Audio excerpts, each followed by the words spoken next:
Ako po, bayaran mo ako tita, please. Mamaya ako ibigay, wala kang bariya. Ayan, dito na kami sa pang-apat na simbahan. Ate Telma, kaway ka. Kaway, video to video. Yan. Hello, Ate Jo. Tahimik daw pala. So, dito kami sa Korean Church. Kay San Andres. Kay, ano ba yun? Yung ating Koreanong santo. Mamaya voice over ko na lang yun. Ayan, picture ka na. Kasama ka sa ano.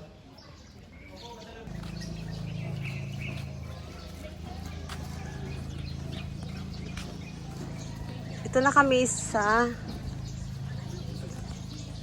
simbahan.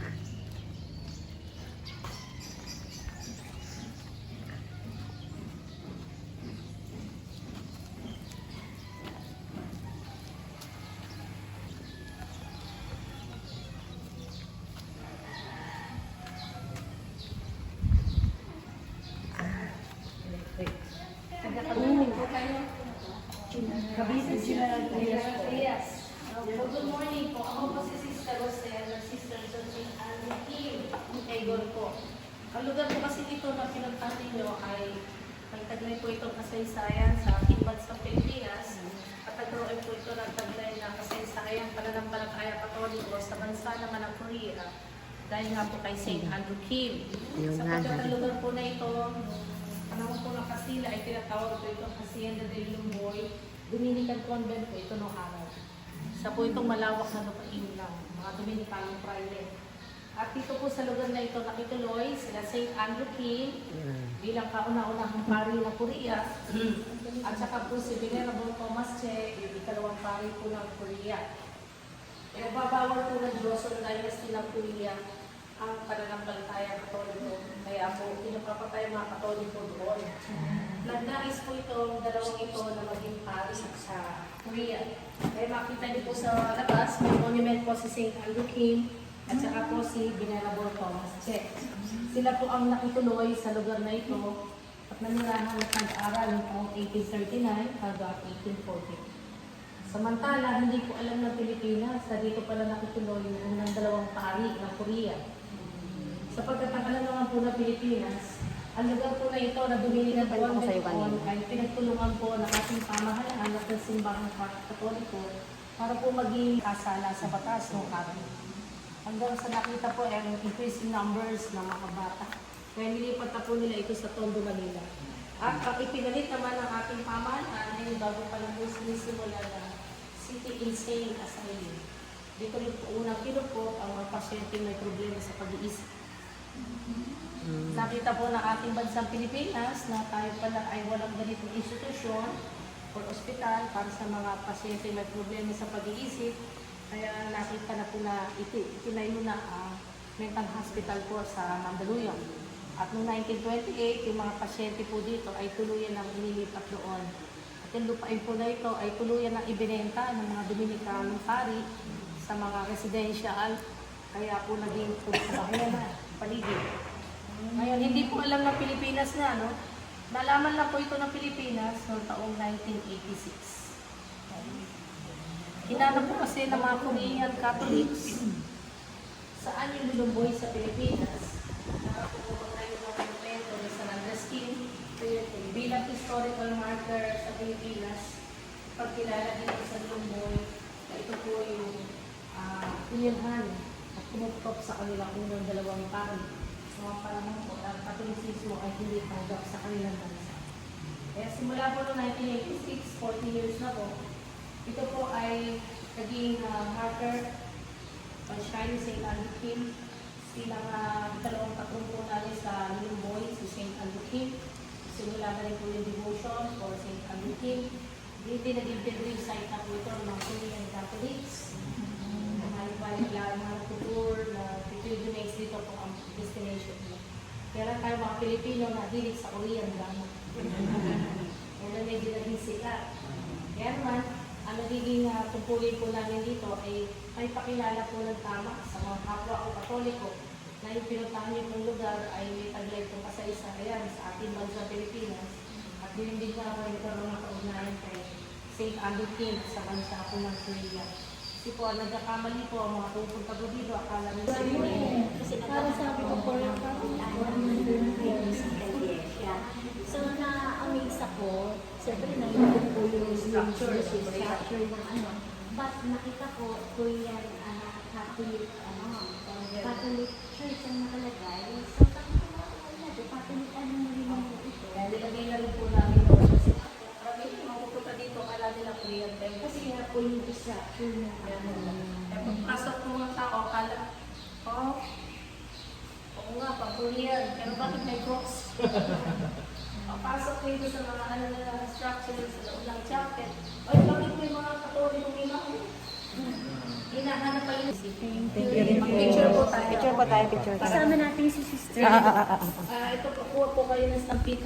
Pakita niya kay Padaig na. Doon tayo, picture tayo. Nag-iisa tayo Nag-iisa tayo dito. Stampita. Ito yung kinukwento ko kanina. Yung San Andres. San Andres King. Bariya kayo. May bariya. Wala. Donation. Ang sisters ko may isa, bilang. Palitan na lang tayo, ate. Mas malaki yung girls eh. Oo. Eh, ada Ignacio yung medyo may...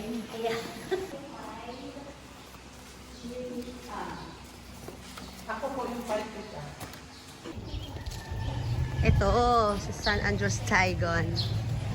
San Andres Kim Taigon. Ata, alika dati. Picture mo kayo.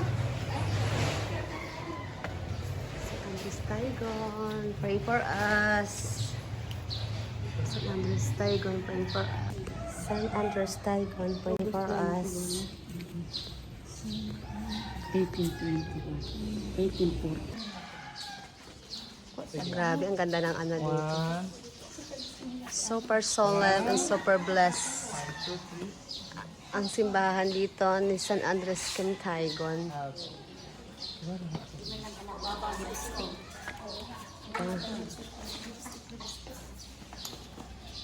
Ay, sorry.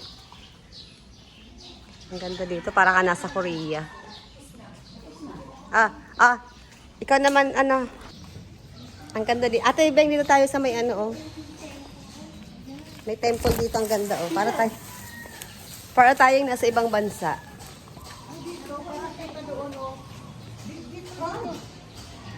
Wait, hanap tayo ng maganda. Ay, ang ganda. Ayan na, naka-video ka. Ay, talaga to mga to, nag-picture-picture na sila. Ang ganda kasi ng view dito, oh. Para kang nasa, nasa Korea. Sige na. Lakad na kayo, naka-video kayo. Ayan na. Naka-video sila. Isa-isa lang. Ano ba, isa-isa lang? Oo, pwede Grupo-grupo. naman isa-isa, pwede naman. Oh, naka-video kayo ah. O yan, go. Mga turista. Ang ganda kasi.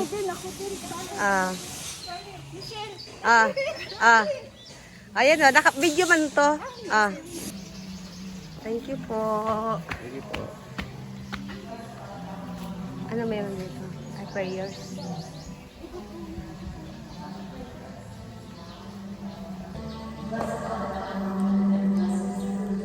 Lika na, asa sila? Ay, dasal.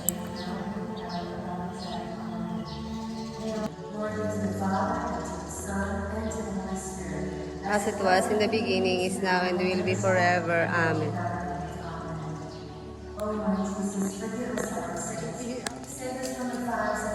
Tara na. Tara.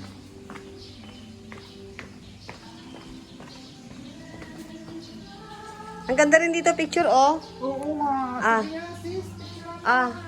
Sige lang, ano lang kayo, pwesta lang kayo kasi naka-video at ano lang naman ito ako eh. Naka-pwedeng video at picture. Okay. Mas maganda rito. Maganda rito. Yun ang background. Tingnan mo dito ka. Picture. Dito ka. Opo, naka-picture po ako. Pinipicturean po kita. Thank you. Oo, marami picture po ito. Ito dito. Sis, Ah. dito. Sige lang po. May picture po ito. Video at picture.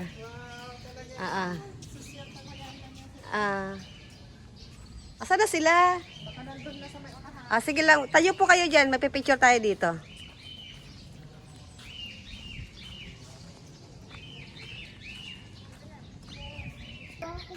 Kumakain na yun, sigurado. Kain na tayo. Tapos na kaming magdasal, tapos na kaming mag-picture-picture, tapos na kaming mag-tour.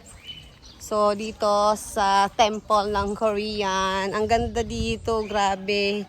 Solemn talaga siya. Para kang nasa Korea. Ha? Saan sila kumakain? Ayan, kumakain na daw sila. Kami hindi pa kumain.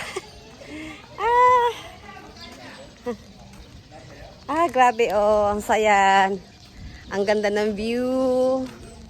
Solemn. Ayan na sila kumakain.